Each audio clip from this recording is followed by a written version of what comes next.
Bismillahirrahmanirrahim. Assalamualaikum warahmatullahi wabarakatuh. Semangat pagi, yes, wow. Sobahul khair, good morning student, how are you? Semangat pagi untuk anak-anakku kelas 9 MTS Jabal Nur yang mudah-mudahan pada pagi yang cerah ini tetap semangat, tetap menatap hari dengan senyuman, dengan penuh keceriaan dan utamanya tetap sehat walafiat. Semoga kalian semua, keluarga kita di rumah diberikan kesehatan walaupun masih di tengah-tengah wabah pandemi ini. Intinya jangan panik, tetap jaga kesehatan, juga protokol ya. Kalau panik pasti imun kita akan turun karena panik itu menandakan bahwa kita ketakutan dan itu akan menurunkan imun kita karena kita stres pada kepanikan itu. Marilah kita awali belajar pada pagi ini. Yang pertama jelas sering saya sampaikan kepada kalian. Pertama, niati belajar yang ikhlas. Karena belajar yang ikhlas itu akan membuahkan sumber pahala. Yang kedua, yang sering saya ingatkan adalah musuh utama kita adalah diri kita sendiri.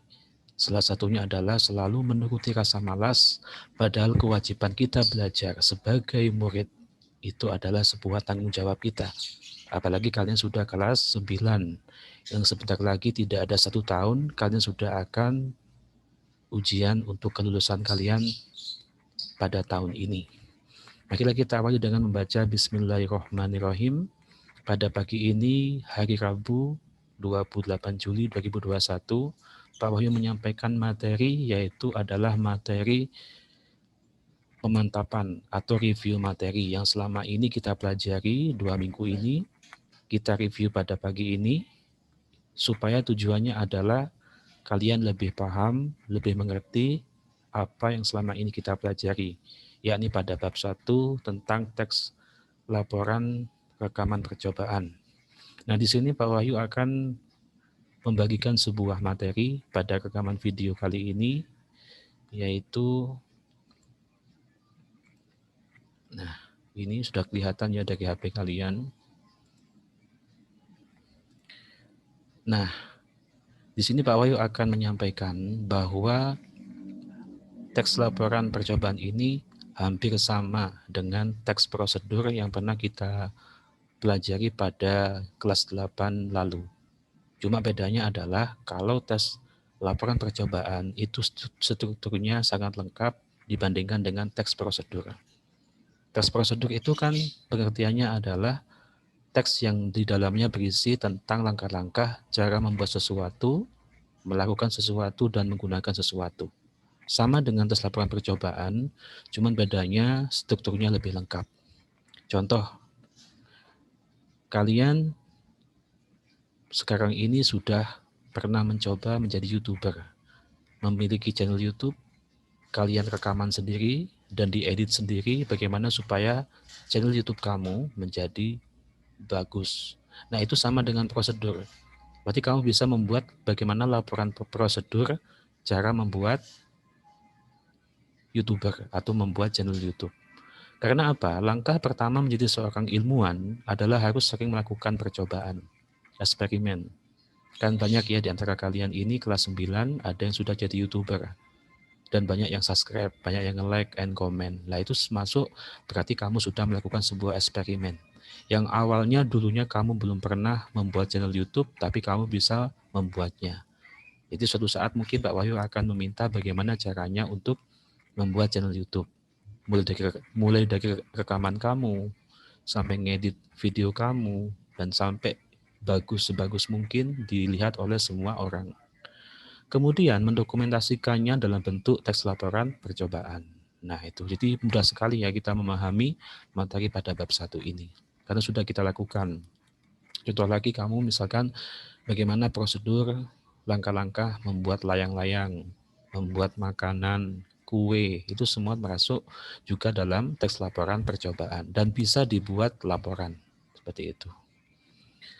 Selanjutnya, apa saja sih informasi pokok dalam tes laporan percobaan?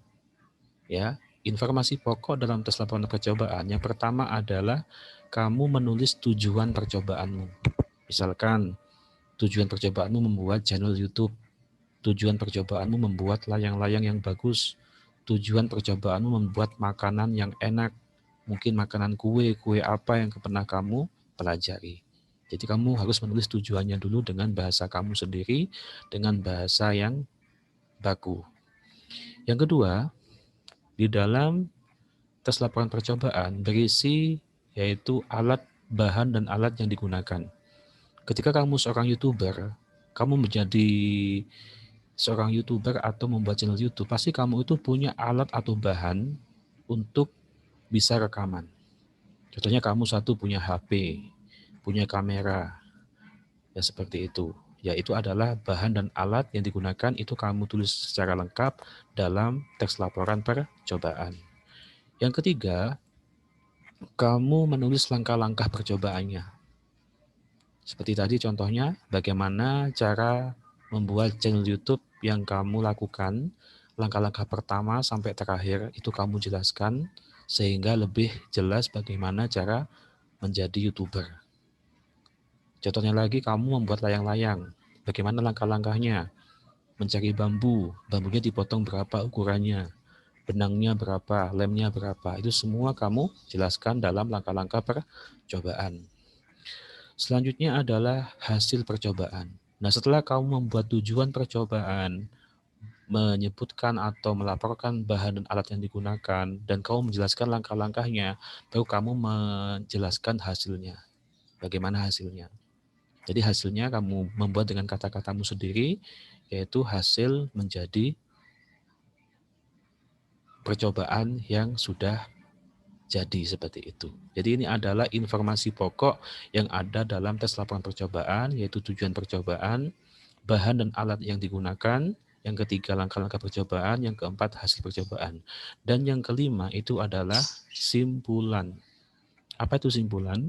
Simpulan merupakan salah satu bagian penting dalam tes laporan percobaan. Simpulan berisi pokok-pokok informasi yang saling dikaitkan, yaitu hasil percobaan dan ilmu pengetahuan.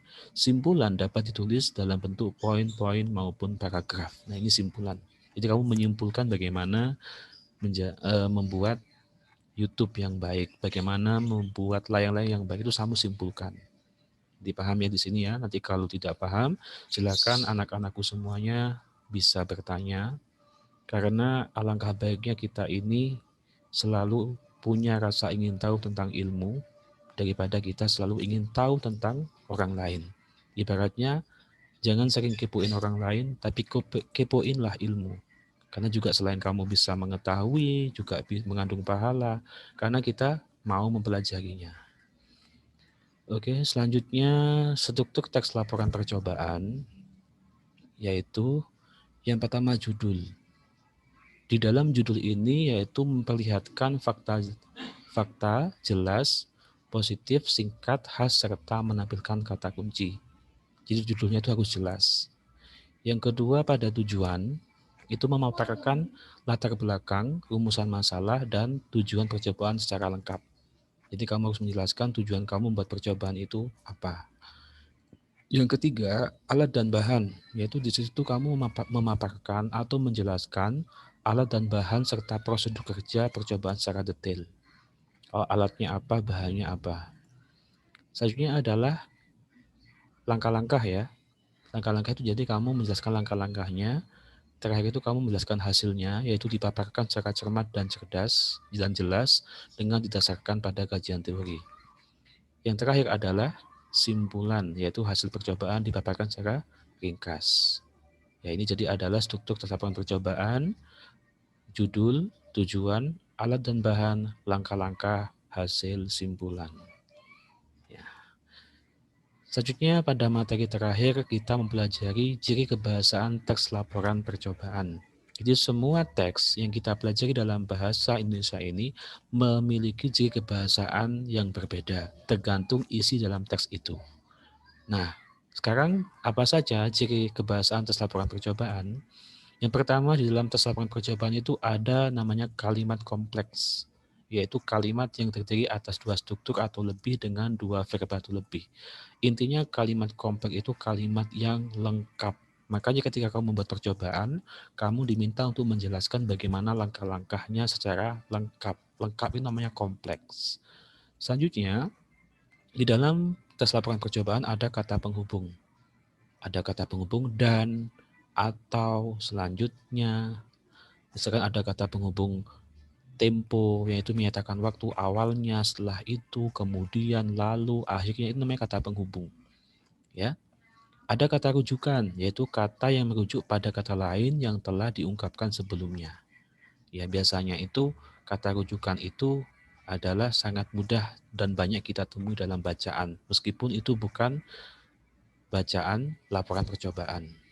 Contohnya begini ya, ada tes cerita. Contohnya, Ani adalah anak yang baik. Dia selalu belajar dengan tekun. Lah, kata dia itu kan merujuk pada Ani. Nah, itu contohnya kata rujukan. Misalkan lagi, Madrasah Jabal Nur adalah milik Ustadz Basyiri. Beliau adalah seorang tokoh masyarakat. Jadi kata beliau itu merujuk pada Ustadz Basyiri. Nah, seperti itu ya, paham ya kata rujukan itu. Selanjutnya di dalam tes laporan percobaan ada istilah teknis, yaitu istilah keilmuan yang digunakan dalam bidang tertentu. Contohnya kamu membuat YouTuber, itu berarti dalam teknisnya itu bidang IT atau bidang rekaman. Nah, contohnya lagi kamu membuat mie ayam, berarti itu teknisnya dalam bidang makanan. Terus lagi kamu misalkan membuat layang-layang, itu berarti istilah teknisnya ada dalam bidang permainan atau membuat mainan seperti itu. Nah, ini adalah ciri kebahasaan dalam tes laporan percobaan. Ada kalimat kompleks, yaitu kalimat yang lengkap, ada kata penghubung dan atau ya. Terus awalnya, setelah itu, lalu akhirnya, kata rujukan, kata yang merujuk, dan ke istilah teknis. Yang paling terakhir adalah bagaimana langkah-langkah menyusun tes laporan percobaan. Jadi ini saya ringkas-ringkasnya supaya kamu lebih paham dengan ringkasan pada materi bab 1 ini. Pertama, kalau kita membuat percobaan, kita mengumpulkan data percobaan. Ya, apa saja datanya? Setelah itu kita kembangkan. Nah, apa saja data yang dikumpulkan dan dikembangkan itu? Yang pertama judul. Kamu membuat judul dulu, judul percobaan yang kamu buat itu apa? Yang kedua, tujuannya. Tujuannya kamu membuat percobaan itu apa? Ya, setelah itu misalkan kamu tujuannya membuat YouTuber atau channel YouTube, membuat layang-layang dan sebagainya. Yang ketiga, alat dan bahan kamu siapkan. Dikembangkan alatnya apa saja, bahannya apa saja.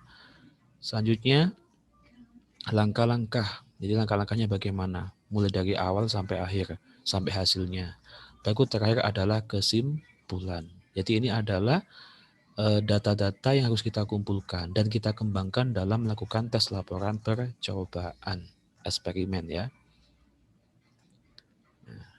Selanjutnya di dalam tes laporan percobaan tadi sudah dijelaskan terdapat kalimat kompleks, kata hubung, kata rujukan, istilah atau teknis.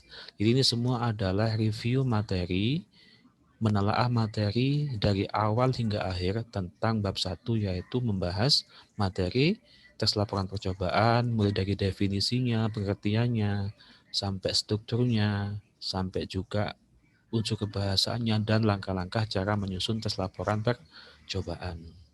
Nah, cukup sekian yang mungkin pemaparan pada pagi ini. Yang jelas, Pak Wahyu pesan kalau ada hal-hal yang kurang dipahami, silakan ditanyakan. Karena kalian saat ini menjadi kakak kelas teratas yang mana kalian akan menghadapi yaitu persiapan untuk ujian kelulusan nanti yang merupakan puncak dari ujian kamu selama di madrasah ini. Maka dari itu, jangan lupa berdoa, selalu tetap semangat, dan yang paling penting lagi, jangan lupa untuk sholat 5 waktu, ya, berdoa semoga diberi kelancaran, dan semoga masa pandemi ini segera berakhir, dan kita bisa tatap muka seperti biasanya. Amin. Tetap semangat, pesan saya adalah semangat, disiplin, dan istiqomah. Ya, Akhirul kalam, wal afa minkum, assalamualaikum warahmatullahi wabarakatuh.